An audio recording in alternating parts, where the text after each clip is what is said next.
నమస్కారం అండి. నా పేరు కళ్యాణి. మీ మాట నా నోట వినిపిస్తా. దయచేసి నేను చెప్పేది జాగ్రత్తగా వినండి. శ్యామలాకి చెబుతున్నా. శ్యామల ఏం మాట్లాడుతున్నావు అమ్మా? నీకు అసలు బుద్ధి ఉందా? పవన్ కళ్యాణ్ అన్నను పట్టుకొని నువ్వు అసలు ఏం మాట్లాడుతున్నావు? పవన్ కళ్యాణ్ అన్న అనే స్థాయి అనేది కాకపోయినా కూడా నువ్వు అంటున్నావు. అయితే ప్రమోషన్లు చేసుకో, సినిమాలు తీసుకో అని చెబుతున్నావు. నువ్వు ప్రశ్నిస్తానని చెప్పి ప్రశ్నియట్లేదని అంటున్నావు. అసలు పవన్ కళ్యాణ్ అన్న వల్లనే, ఆయన వల్లనే తుని ఘటన ఆడపిల్లకి అంత గురుకుల పాఠశాలలో అత్యాచారం జరిగిందని చెప్పి పవన్ కళ్యాణ్ అన్న వల్లనే ఎమ్మటే ఇవిడియంట్గా పోలీస్ శాఖ ఎమ్మటే రియాక్ట్ అయినరు. వాడిని అరెస్ట్ చేసినరు. వాడిని తీసుకుపోయి కూడా తీసుకుపోతుంటేనే మధ్య మార్గంలోనే చెరువులో దిగి చచ్చిపోయిండు. చచ్చిపోతే కూడా వాళ్ళు పోలీసులే చంపినారని చెప్పినారు. నీ కళ్ళు ఏమన్నా పోయినాయా? నువ్వు చూడలేదా? అయినా నువ్వు పవన్ కళ్యాణ్ అన్న నిందెత్తన్నావు. ఏమిటికి నిందెత్తన్నావు? దేనికోసం నిందెత్తన్నావు?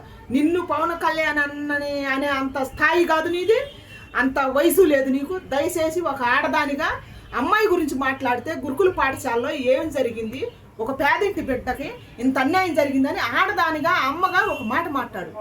అది అందరూ మేము ఒప్పుకుంటాం. అది కాదు, అది మాట్లాడాలి. కానీ నువ్వు పవన్ కళ్యాణ్ అన్న నిందించడానికి నువ్వెవరివి చెప్పు. నేను దయచేసి జగనన్నకు నేను చెబుతున్నా, అన్న ఎట్టాటి వాళ్ళు నీ పార్టీలో పెట్టుకుంటే నీ పార్టీకి మనుగడ లేకుండా బాధ్యత. దయచేసి నేను చెబుతున్నా, ఈయన అన్న రాజశేఖర రెడ్డి ఆయన నాన్నగారు ఉన్నప్పుడు పార్టీకి ఎంత ఇలువుందో, ఎట్టాటి వాళ్ళని ఎన్నుకుండో, అనుభవం ఉండవాళ్ళని పెట్టుకుండు పార్టీలో. మీరు ఎట్టాటి వాళ్ళని పెట్టుకోవటం వల్ల మీ పార్టీకి మనుగడ లేకుండా పోతుంది. ముందు భవిష్యత్తు ఉండాలంటే ఎట్టాటి వాళ్ళని మీరు పెట్టుకోకాకండి అన్న. పార్టీ పరువు తీసేస్తుండ్రు. రాజకీయం గురించి తెలియని వాళ్ళని పెట్టుకుంటున్నావు. అసలు ఎందుకన్నా ప్రజల్లోకి మీ గురించి మంచి పేరు రావాలి. కానీ ఎట్టాటి వాళ్ళు వస్తే మీ గురించి మంచి పేరు రావట్లేదన్న. మీరు చేసిన మంచి పనులు కూడా బయటికి రావట్లేదు.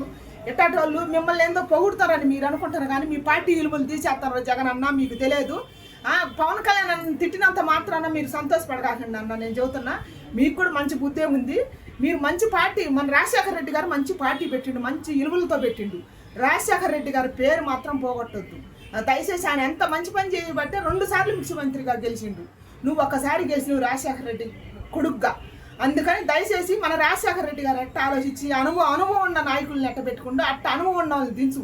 ఇలాంటి వాళ్ళు ఈ శ్యామలాకి ఏం తెలుసు అన్న? వయసు లేదు, అనుభవం లేదు. పార్టీ పరువు తీయటానికి కానీ ఏముంది? తుని ఘటన గురించి ఆడదానికి ఆమె ఏమైనా స్పందిస్తే సరిపోద్ది. కానీ ఏడ పిత్తినా దగ్గినా పవన్ కళ్యాణ్ తీసుకురావటం న్యాయం? అది అసలు కరెక్ట్ కాదు కదా.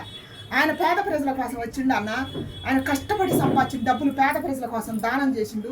ఆయన ఎన్నో చేసిండు పేద ప్రజల కోసం. జన సైనికులు కూడా ఎవరు నిందించట్లేదు అన్న. పార్టీ తరఫున జన సైనికులు నార్మల్గా చేసుకుంటూ పోతుండ్రు. పవన్ కళ్యాణ్ అన్న ఒక్క మాట చెప్పినందుకు పవన్ కళ్యాణ్ ఆశగా తీసుకొని నడిపిస్తుండ్రు. నీ మాట నీ నాయకులు ఎంటలేదన్న. ఎట్టాటి వాళ్ళని పెట్టుకొని నీ పార్టీ పరువు తీసుకోకన్నా. పవన్ కళ్యాణ్ అన్న పేరు తీసుకొచ్చి ఇంకొకరిని తీసుకొచ్చి పెడితే అది తినటానికి సీపుకుంది. దయచేసి జగనన్న నీకు నేను చెబుతున్నా, దయచేసి ఎట్టాటి వాళ్ళని పెట్టుకొని పార్టీకి మనుగోలు లేకుండా చేయకాకు. రాజశేఖర రెడ్డి అన్న కూడా కష్టపడి పార్టీకి ఎన్నో ఇరువులతో పార్టీ పెట్టిండు. ఆ పార్టీ పరువు తీయొద్దు. ఎట్లాంటి శ్యామల వాళ్ళు అసలు నువ్వు పార్టీలో పెట్టుకోవద్దు. అనుభవం నాయకులను తీసుకొచ్చుకొని పెట్టుకో. నీకు ముందు రోజుల్లో భవిష్యత్తు ఉంటుంది. దయచేసి నేను కోరుకొని చెప్తున్నా. దయచేసి నా మాట జగనన్న నేను చెబుతున్నా. అంతే నేను కోరుకునేది.